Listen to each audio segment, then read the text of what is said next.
Hello everyone, welcome to Sanmargha classes. Let us see question number 28 of chapter Reproduction in Animals. Mention the differences between asexual and sexual reproduction. Asexual ಮತ್ತೆ sexual reproduction ನಡುವಿನ difference ಬರೀಲಿಕ್ಕೆ ಹೇಳಿದ್ದಾರೆ. Okay. Sexual reproduction.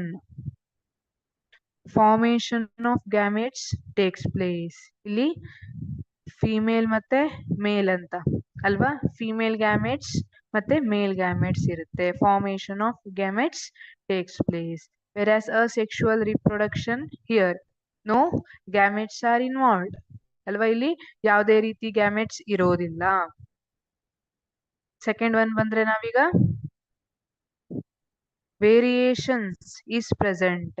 ಇಲ್ಲಿ sexual reproduction ಅಲ್ಲಿ ಜಾಸ್ತಿ variation ಕಂಡು ಬರುತ್ತೆ, variations ಜಾಸ್ತಿ ಇರುತ್ತೆ. ಈಗ ಪೇರೆಂಟ್ಗೆ ಮತ್ತೆ ಆಫ್ ಸ್ಪ್ರಿಂಗಿಗೆ ನೋಡಿದ್ರೆ ವೇರಿಯೇಷನ್ಸ್ ಜಾಸ್ತಿ ಇರುತ್ತೆ, ವೇರಿಯೇಷನ್ಸ್ ಆರ್ ಪ್ರೆಸೆಂಟ್.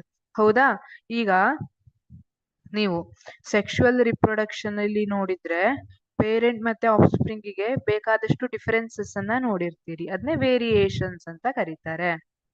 ಇಲ್ಲಿ ಅಸೆಕ್ಷುವಲ್ ಅಲ್ಲಿ ಏನಾಗುತ್ತೆ, variations are absent since only single parent is present.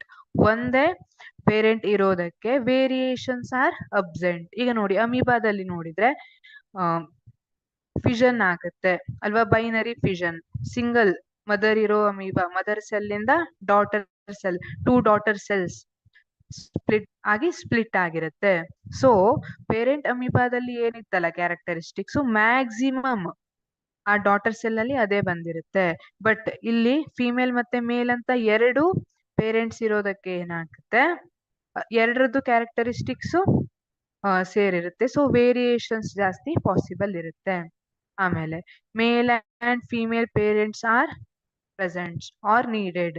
ಇಲ್ಲಿ ಸೆಕ್ಷುವಲ್ ರಿಪ್ರೊಡಕ್ಷನ್ ಗೆ ಮೇಲ್ ಮತ್ತೆ ಫಿಮೇಲ್ ಅನ್ನುವಂತಹ ಎರಡು ಪೇರೆಂಟ್ ಇರಲೇಬೇಕು.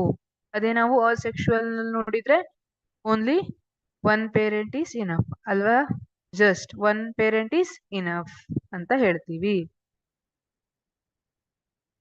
These are the differences between sexual and asexual reproduction. Thank you.